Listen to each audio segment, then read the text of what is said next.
Assalamualaikum warahmatullahi wabarakatuh. Salam brotherhood.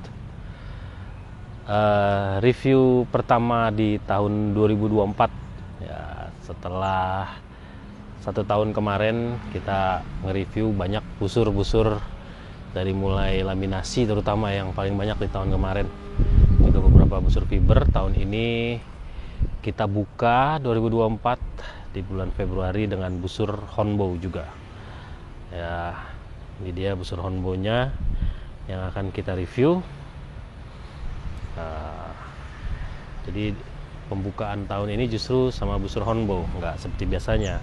Ya buat teman-teman ya, sekedar informasi, untuk Honbow kebanyakan orang tuh ada keraguan, ada ketakutan gitu ya.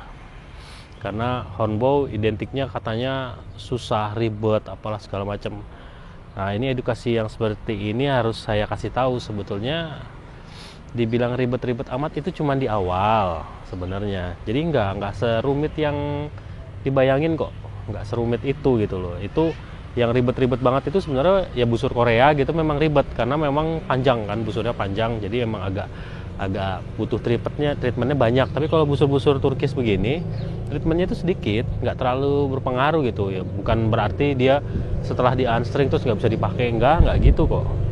Sebetulnya justru kalau busur Honbow itu ya, kuncinya sebenarnya nggak usah sering-sering di unstring, di string aja udah. Kalau udah pakai string aja, kecuali mau berpergian kemana gitu yang harus di unstring, nah itu baru. Tapi kalau masih di sini-sini aja dan masih sering pakai gitu, nggak usah di unstring. Terus nanti bisa, misalnya kondisinya dia agak twist sedikit itu jangan samain sama busur fiber atau busur laminasi. Kalau fiber atau laminasi twist itu kan jadi masalah besar karena dia bisa melintir, stringnya lepas, busurnya crack. Kalau Honbow itu masalah itu kalau dia ada yang terbuka misalnya. Nah, delaminasi lah bahasanya tuh, ada yang terbuka gitu, dia ada yang mulai ngangkat, itu baru masalah.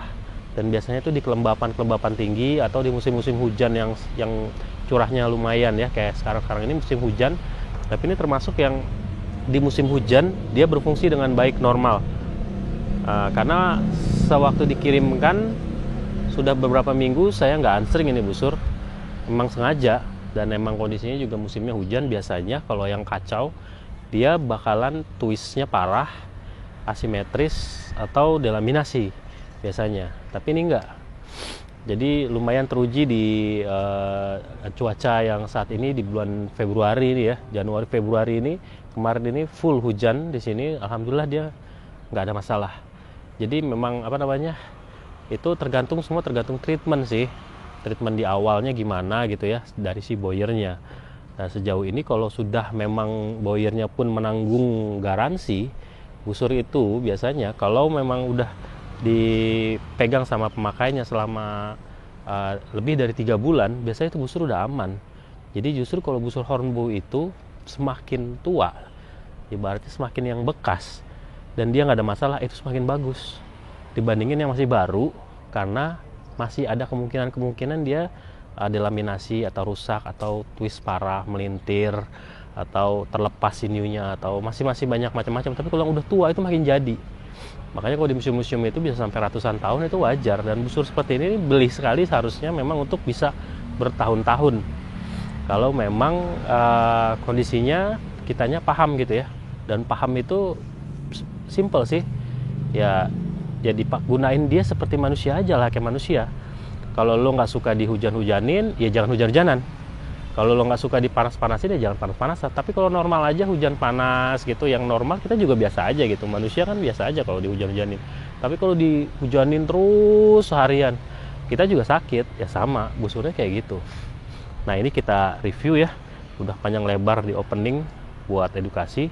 Jadi busurnya ya, nih bentuknya. Gue coba unstring ya, biar paham.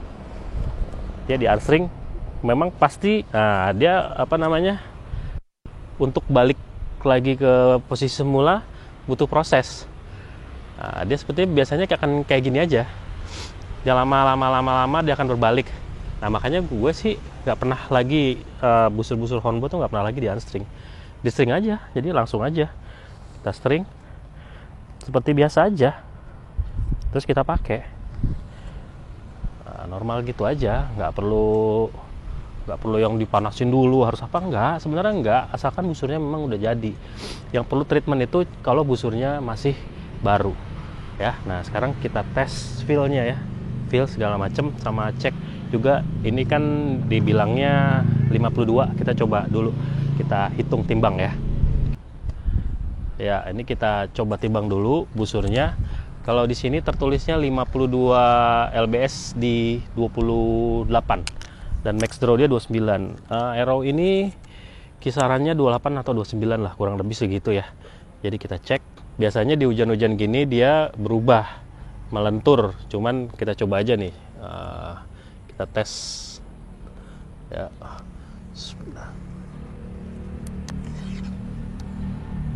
Ya. 54.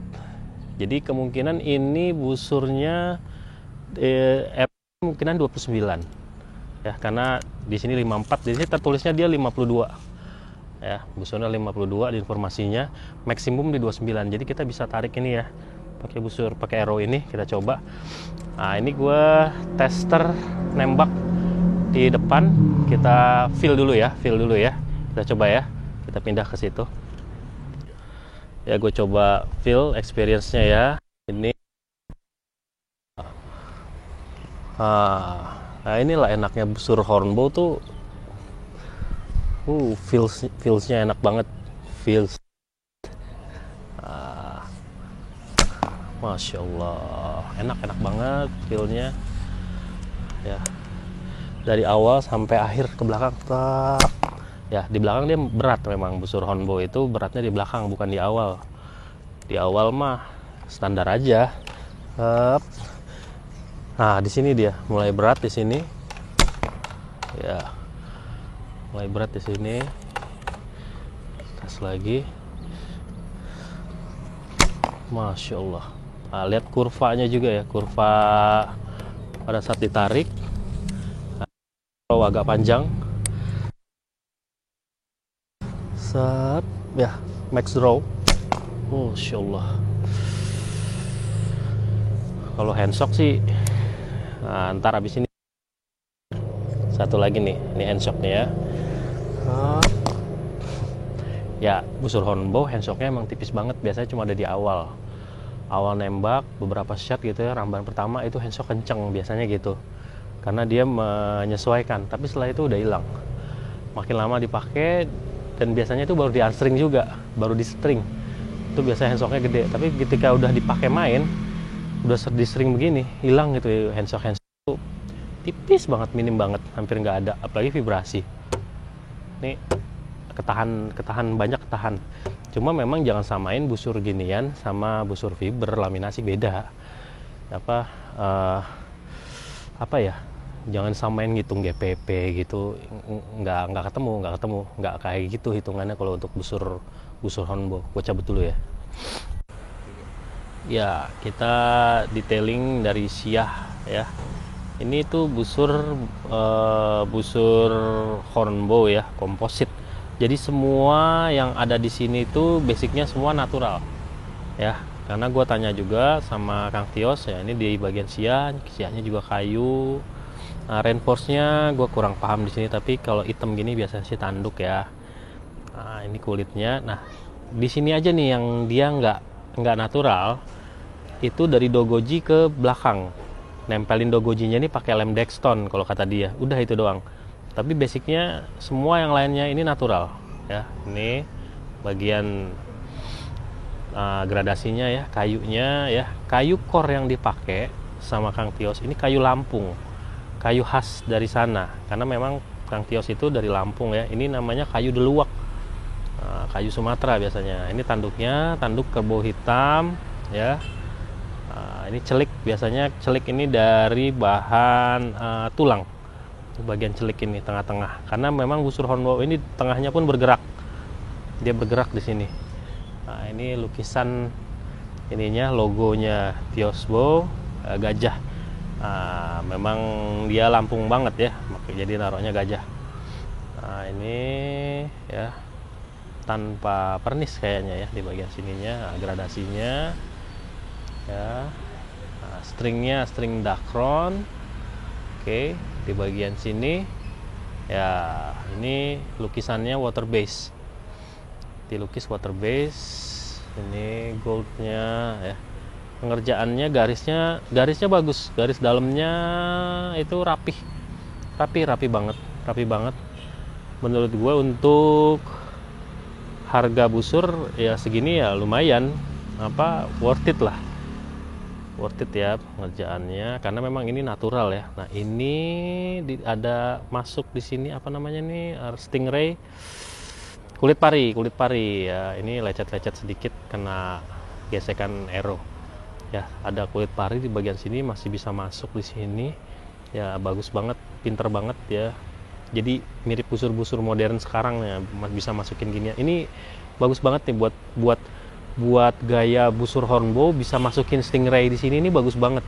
Karena biasanya orang-orang bikin hornbow naro giniannya di luar kayak kurang rapi gitu. Ini rapi banget, halus jadinya gitu. Nggak berasa.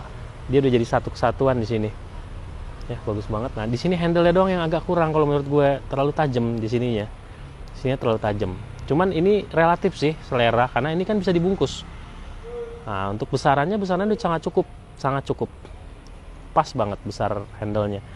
Cuman lancipnya doang aja agak lancip gitu. Cuman ini selera sih, kan gaya pegang orang kalau pegangnya tahan di bawah sini nggak akan dirasain. Kalau yang genggamannya lentur ya, genggaman kendor nggak akan ngerasain. Ya, di bagian sini kasannya ya, kasan keras ya. Nah, ini detailingnya bagus banget ya, terbaik lah busurnya.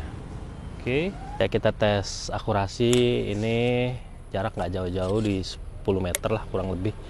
Kita tes nih tembakannya.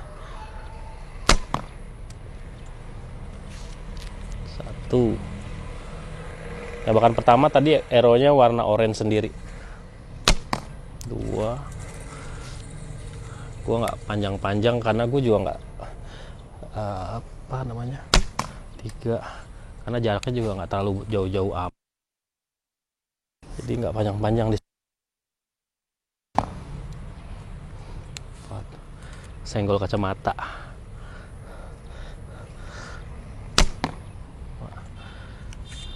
Kenapa gue pakai kacamata? Biar beda aja. Biasanya gitu-gitu mulu kan, mukanya kelihatan. Ini gue bedain. Klasik 10 meter. Ya, nih. Menurut gue. Ya, akurasinya menurut gue ini bagus banget. Nah. Ya, ini 3 yang grouping, yang awal, kedua, ketiga, tiga-tiganya di sini. Keempat tadi kesenggol kacamata gue, ini 1 ya, yang keluar. Nah, ini yang mungkin terakhir gue lupa. Cuman basicnya akurasi di 10 ini bagus. Akurasi di 10 bagus. Kita coba mundur sedikit ya. Nah, ini juga bukan busur gue ya. Jadi gue juga belum pakai banget gitu. Gue coba lagi ya. Gue agak mundur 15 atau 20. Yuk. Kita tarik agak panjang.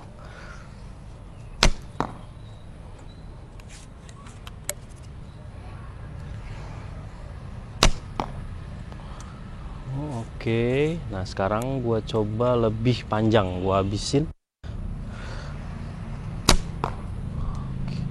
Oke, sekalian buat ngerasain feel-nya ya. Oke, itu lagi. Oke, terakhir lebih panjang lagi. Terakhir lebih panjang, kita coba. Wow, kesalahan di guanya. Nah, coba di gua yang terakhir dia ke atas. Cuman nyangkut karena nggak pakai tamring, nyangkut. Tapi ya nggak apa-apa. Ada 2 yang keluar ya. Ini yang basicnya di sini masih oke. Di sini kurang. Gimana ya? Secara handlingnya mungkin gaya hornbow ya, mesti kenalan dulu. Nah, ini kurang enak nih di grip sih, di sini terlalu tajam menurut gue. Ini aja nih, di sini terlalu tajam nih, jadi di handlingnya kurang enak di sini. Tapi overall busurnya enak banget, rasanya ditariknya gitu.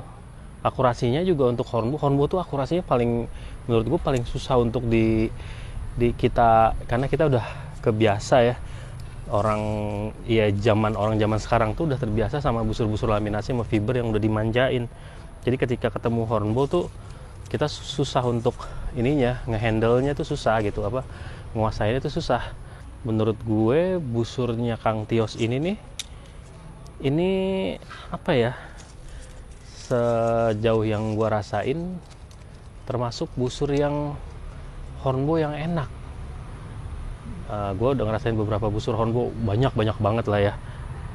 Yang import memang nggak terlalu banyak, tapi untuk lokal hampir semua udah gue rasain, dan ini termasuk busur yang enak ya, bagus sih.